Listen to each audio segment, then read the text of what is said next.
Hello and welcome to our roundup of the European Parliament's plenary session here in Strasbourg, the first since EU elections were held in May. The week was dominated by the election of the new Parliament President and 14 vice presidents after intense cross-party negotiation and compromise. Greece's just-finished presidency of the EU and Italy's just started were also placed under scrutiny by Parliament's 751 new and re-elected members. Central theme: would austerity or greater public spending best invigorate Europe's still stagnant economy? We begin our coverage, though, with the election of the 8th European Parliament's president. A cross-party deal to secure Jean-Claude Juncker's anticipated confirmation in Parliament in mid-July as Commission President led to the re-election of Socialist and Democratic leader Martin Schulz as President of the Parliament.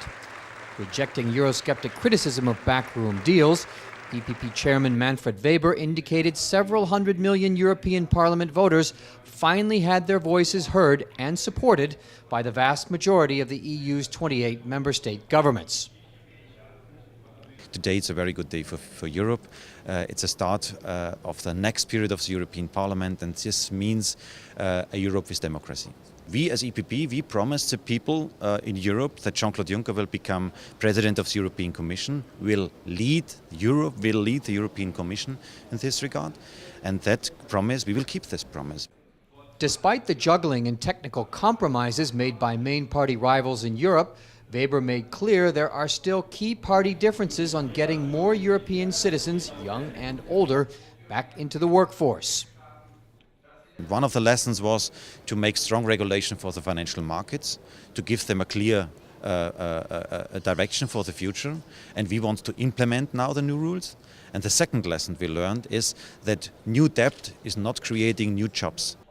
The EPP also won 6 of Parliament's 14 vice president seats, and as part of the technical deal, supported 4 socialists and 1 from the David Cameron-backed European Conservative and Reform Group.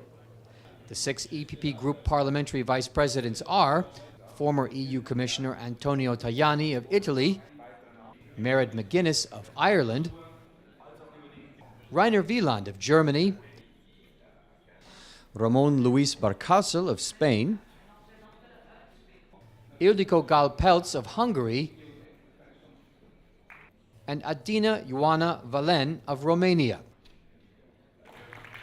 The EPP also gained 2 key financial and administrative oversight posts known as quaestors, Andrei Kovachev of Bulgaria and Elisabeth Morin-Chartier of France.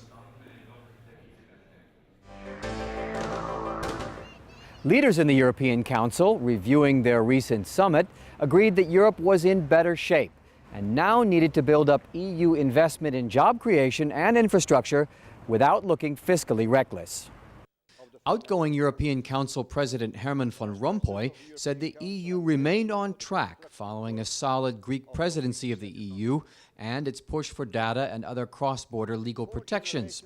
Van Rompuy also spelled out his vision of the main priorities ahead for the EU. First, stronger economies with more jobs, making the most of the single market, reinforcing the economic and monetary union, promoting entrepreneurship, job creation and investment, and reinforcing our global attractiveness as a trading partner, and this will be vital work.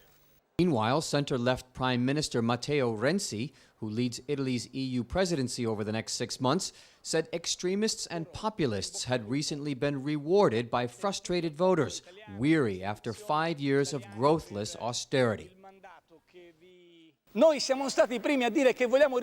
the first saying that we want to respect the rules, and we are not asking to change them. You respect the rules by remembering that we all, or our predecessor, together signed the Stability and Growth Pact.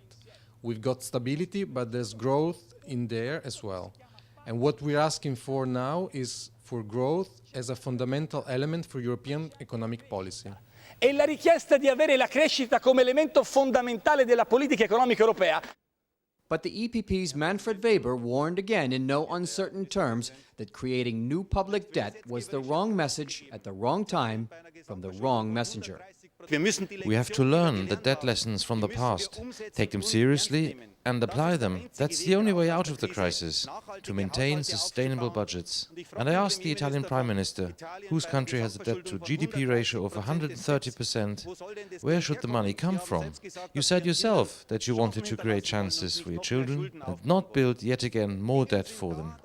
Thus, the heated debate over debt versus spending to fuel EU growth and recovery is clearly set to go on running. That's all from Strasbourg. Parliament here has a freshly re-elected president and in 2 weeks seems set to elect a brand new Commission president, the EPP Group's Jean-Claude Juncker. Meanwhile, find out more about the largest political force in Parliament by going to eppgroup.eu. Thanks for looking in.